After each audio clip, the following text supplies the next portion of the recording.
It's a scientific fact that the hormones of stress downregulate genes and create disease, long-term effects. Human beings, because of the size of the neocortex, we can turn on the stress response just by thought alone. We can think about our problems and turn on those chemicals. That means then our thoughts could make us sick. So if it's possible that our thoughts could make us sick, is it possible then our thoughts could make us well? The answer is absolutely yes. Well, a habit is a redundant set of automatic, unconscious thoughts, behaviors, and emotions that's acquired through repetition. A habit is when you've done something so many times that your body now knows how to do it better than your mind. So if you think about it, people wake up in the morning, they begin to think about their problems. Those problems are circuits, memories in the brain. Each one of those memories are connected to people and things at certain times and places. And if the brain is a record of the past, the moment they start their day, they're already thinking in the past. Each one of those memories has an emotion. Emotions are the end product of past experiences. So the moment they recall those memories of their problems, they all of a sudden feel unhappy, they feel sad, they feel pain. Now, how you think and how you feel creates your state of being. So the person's entire state of being when they start their day is in the past. So what does that mean? The familiar past will sooner or later be predictable future. So if you believe that your thoughts have something to do with your destiny, and you can't think greater than how you feel, or feelings have become the means of thinking, by very definition of emotions, you're thinking in the past. And for the most part, you're gonna keep creating the same life. So then people grab their cell phone, they check their WhatsApp, they check their text, they check their emails, they check Facebook, they take a picture of their feet, they post it on Facebook, they tweet something, they do Instagram, they check the news, and now they feel really connected to everything that's known in their life.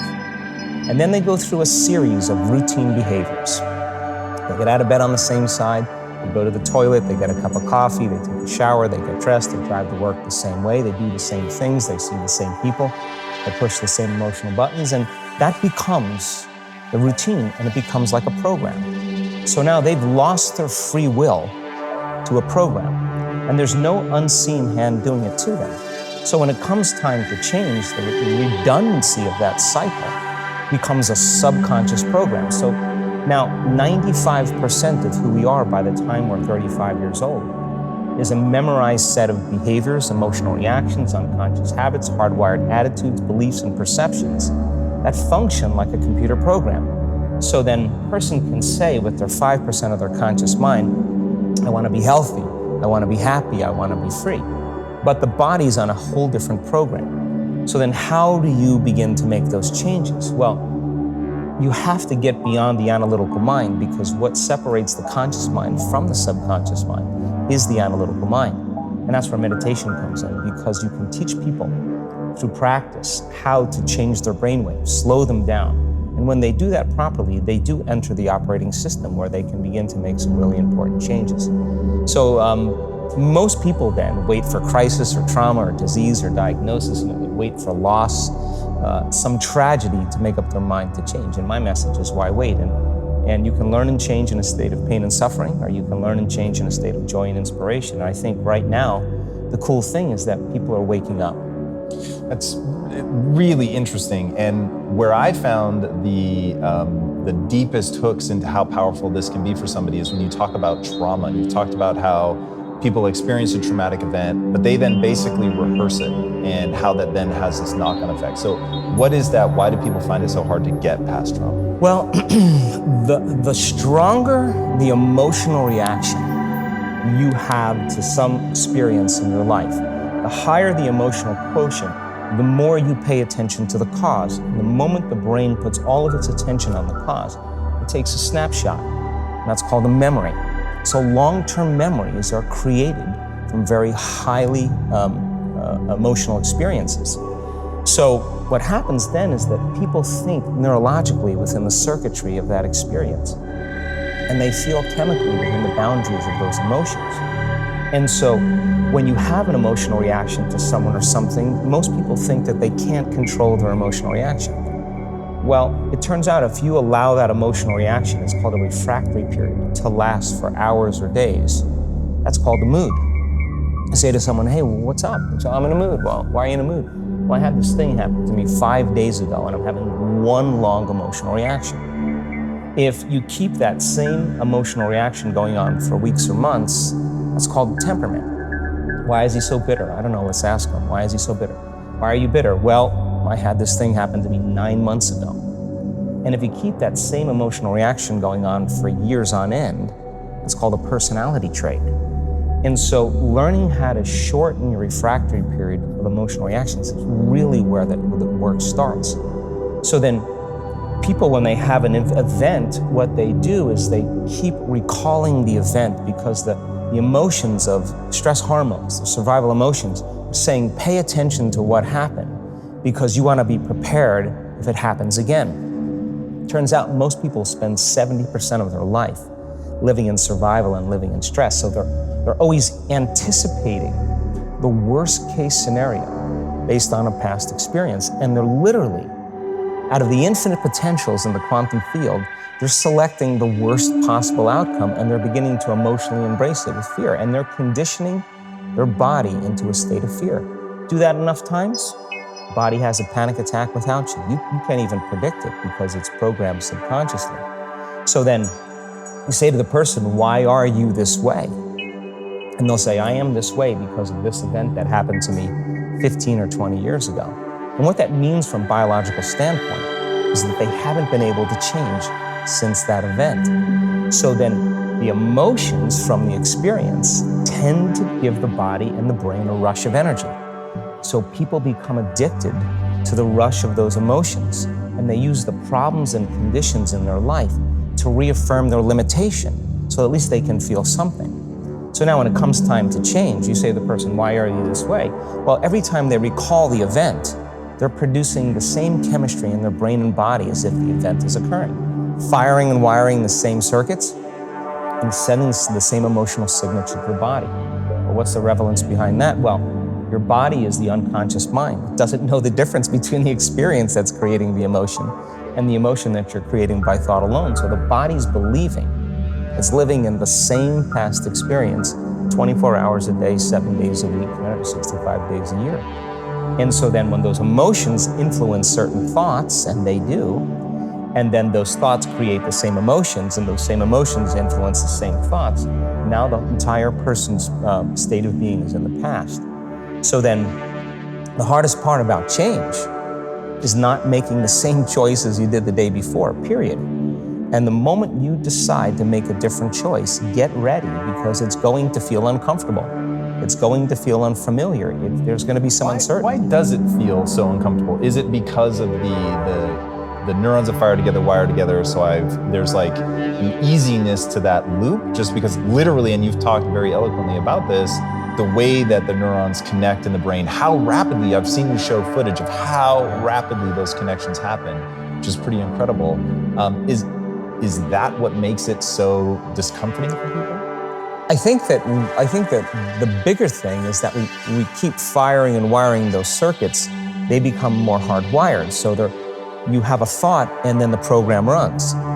But it's the emotion that follows the thought. If you have a fearful thought, you're going to feel anxiety. The moment you feel anxiety, your brain's checking in with your body and saying, yeah, you're pretty anxious. So then you start thinking more corresponding thoughts equal to how you feel. Well, the redundancy of that cycle conditions the body to become the mind. So now, when it comes time to change, the person steps into that river of change and they make a different choice, and all of a sudden, they don't feel the same way. So the body says, well, you've been doing this for 35 years. You're going to just stop suffering and stop feeling guilty and stop feeling shameful, and you're not going to complain or blame or make excuses or feel sorry for yourself. Well, the body's in the unknown. So the body says, I want to return back to familiar territory. So the body starts influencing the mind, and it says, start tomorrow. You're too much like your mother. You'll never change. This isn't going to work for you. This doesn't feel right. And so if you respond to that thought as if it's true, that same thought will lead to the same choice, which will lead to the same behavior, which will create the same experience, which will produce the same emotion. I want to talk about that notion of Give me a little more detail on what you mean by the body becomes the mind, the unconscious mind. What do you mean by that exactly? Well, those are two different things. Your body is your unconscious mind.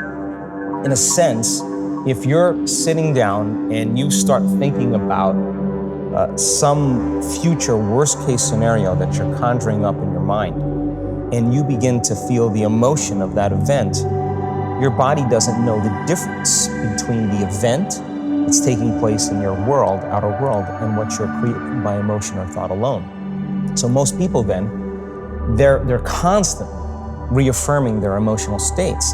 So when it comes time to give up that emotion, they can say, I really want to do it, but really the body is stronger than the mind because it's been conditioned that way. So the servant now has become the master. And the person all of a sudden, once they step into that unknown, they'd rather feel guilt and suffering because at least they can predict it. Being in the unknown is a scary place for most people because the unknown is uncertain. People say to me, well, I can't predict my future. I'm in the unknown, and I always say the best way to predict your future is to create it. Not from the known, but from the unknown. What thoughts do you want to fire and wire in your brain? What behaviors do you want to demonstrate in one day? The act of rehearsing them mentally, closing your eyes, and rehearsing the action. Rehearsing the reaction of what you want, or the action? The action of what you want. By closing your eyes and mentally rehearsing some action. If you're truly present, the brain does not know the difference between what you're imaging and what you're experiencing in 3D world. So then you begin to install the neurological hardware in your brain to look like the event has already occurred. Now, your brain is no longer a record of the past. Now it's a map to the future. And if you keep doing it, priming it that way, the hardware becomes a software program. And who knows, you just may start acting like a happy person. And then I think the hardest part is to teach our body emotionally what the future will feel like ahead of the actual experience. So what does that mean? You can't wait for your success to feel empowered. You can't wait for your wealth to feel abundant. You can't wait for your new relationship to feel love, or your healing to feel whole. I mean, that's the old model of reality of cause and effect, waiting for something outside of us to change how we feel inside of us. And when we feel better inside of us, we pay attention to whoever or whatever caused it. But what that means then is that from the Newtonian world is that most people spend their whole life living in lack, waiting for something to change out there. What do you mean the Newtonian world? The Newtonian world is all about the predictable. It's all about predicting a future. But the quantum model of reality is about cause and effect. The moment you start feeling abundant and worthy, you are generating wealth. The moment you're empowered and feel it, you're beginning to step towards your success. The moment you start feeling whole, your healing begins. And when you love yourself and you love all of life, you'll create an equal. And now you're causing an effect. And I think that's the difference between living as a victim in your world, saying, I am this way because of this person or that thing or this experience. They made me think and feel this way. When you switch that around, you become a creator of your world, and you start saying, my thinking and my feeling is changing an outcome in my life. And now that's a whole different game, and we start believing more that we're creators of reality. So how do we go from, okay, I have this negative emotion, it's controlling my life. If you're not being defined by a vision of the future, then you're left with the old memories of the past, and you will be predictable in your life. And if you wake up in the morning and you're not being defined by a vision of the future, as you see the same people and you go to the same places and you do the exact same thing at the exact same time, it's no longer that your personality is creating your personal reality. Now your personal reality is affecting or creating your personality. Your environment is really controlling how you think and feel unconsciously, because every person, everything, every place, every experience has a neurological network in your brain. Every experience that you have with every person produces an emotion. So some people will use their boss to reaffirm their addiction to judgment. They'll use their enemy to reaffirm their addiction to hatred. They'll use their friends to reaffirm their addiction to suffering. So now they need the outer world to feel something. So to change then is to be greater than your environment, to be greater than the conditions in your world. And the environment is that seductive. So then why is meditation the tool? Well, let's sit down, let's close our eyes. Let's disconnect from your outer environment. So if you're seeing less things, there's less stimulation going to your brain.